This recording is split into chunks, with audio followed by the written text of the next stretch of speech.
Good morning, this is Rashad Mitchell coming to you live from the YouTube channel. I continue on my part series, the week that was college football history review, the 1972 college football season. This is week number 2 for September 16th, 1972. Let's get into it.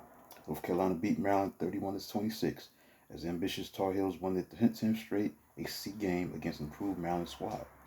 North Carolina quarterback Nick Vidonovich passed for touchdown and ran for 12 others, while fullback Dick Oliver capped 80-yard drive with 1-yard scoring plunge for eventual winning points with 6 minutes left into play.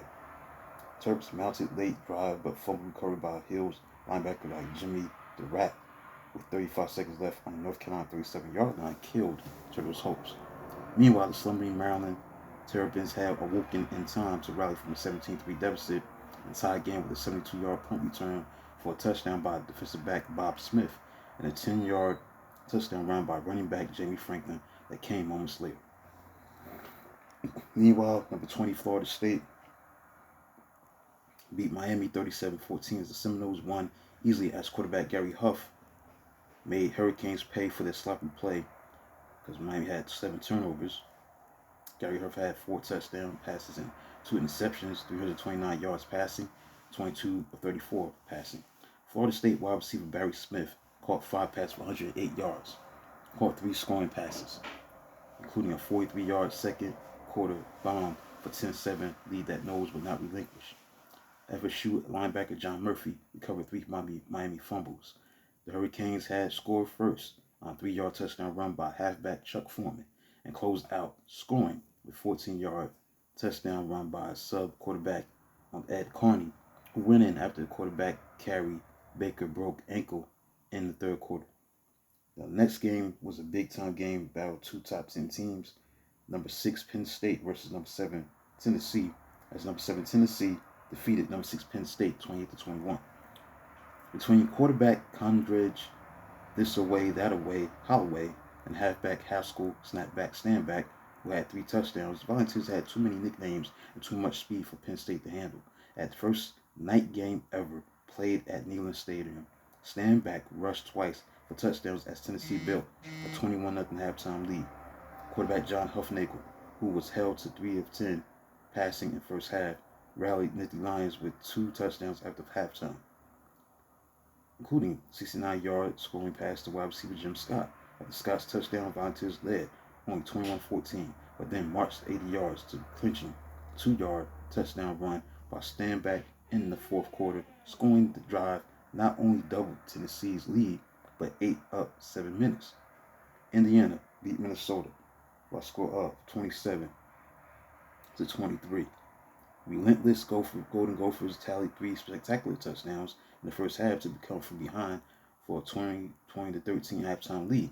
Minnesota quarterback Bob Morgan breezed through an enormous hole and dashed away for a 46-yard touchdown that tied the game at 7-7 in the first quarter. Now the Gophers fullback John King took second quarter pitch out and raced 70 yards in the second quarter, while linebacker Mike Steedle soon blocked punt, which he chased the end zone where he fell on it for touchdown. Indiana switched to effective stunning 6-man defensive line in the second half, but allowed third quarter's only points for a 23-13 deficit. Final period then belonged to home team as Hoosiers quarterback Ted McNulty led 2 scoring drives, both capped by tailback Ken Starling touchdown runs, including carrying the ball 28 times for 130 yards. Upset took place where Bowling Green beat number 18 Purdue 17-14. Bowling Green beat number 18 Purdue 17-14 with last season's Big Ten leading passer, future pro Gary Danielson returning. Switch to Wishbone would seem odd choice for the Boilermakers. Yet there was quarterback Bob Browski trying vainly to lead bumbling attack that lost 5 or 6 fumbles, while making Danielson talented clipboard holder. Meanwhile, Bowling Green enjoyed the first ever game versus Big Ten opponent, the largest crowd to witness MAC conference team to date, 51,859, but scoring 2 first quarter touchdowns and then winning game with only points scored in the second half on a 29-yard field goal by freshman Don Taylor early in the fourth quarter. All 3 Bowling Green scores converted Purdue's fumbles. Winning kick capped drive, salvage win punter Ed McCoy picked up punt, blocked deep in his own territory, and ran for 21 yards and first down. Falcons needed 7 more plays to drive to winning kick by Taylor, who joined team Wednesday and has yet to begin classes. At the time, he had yet to begin classes. Boilermakers halfback Otis Armstrong ran for 105 yards with 16 yards in the second quarter, touchdown that tied the game at 14. Next, Arizona State, the number 13 team in the country, beat Houston by a score of 33-28. Now, halfback Woody Green had a monster game, a big-time game, 195 yards.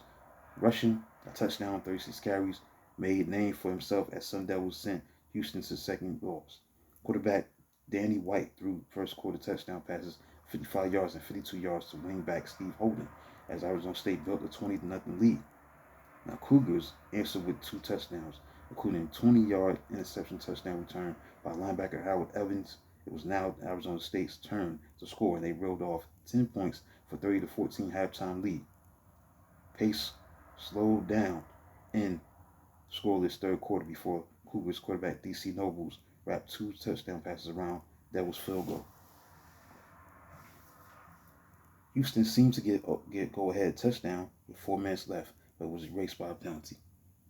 And last but not least, California defeated Washington State by a score of 37-23. After spotting Cougars' ample 17-0 lead by second quarter, Cal turned to his bench to jumpstart the rally. Now, backups quarterback like Jay Cruz and running back Fred Leathers teamed up on a 42-yard scoring pass, played to put Golden Bears on board. Cruz then pulled Bears to within 17-14 on a 2-yard touchdown run. Then it was Leathers' turn. He put home team in front for good at 21-17 with his third quarter 41-yard scoring jump. Now trailing, Washington State had to go to air with painful result. Cougars quarterback Ty Payne, who rushed for 68 yards, threw for 162 yards, tossed interception that California cornerback Bob Curry returned 60 yards to end zone. So that concludes a look at the week that was college football history review, 1972 college football season. The games that were played on September 16th, 1972. This is week 2. Now let's look at the AP polls of September 18th.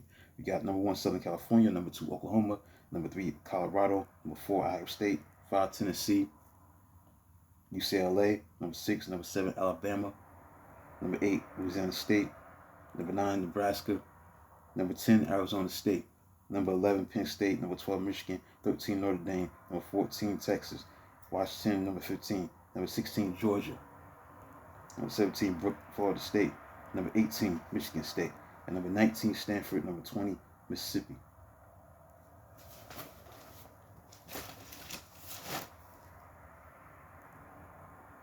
That concludes a look at college football history review, the 1972 college football season for week 2. The games that are played on September the 16th, 1972.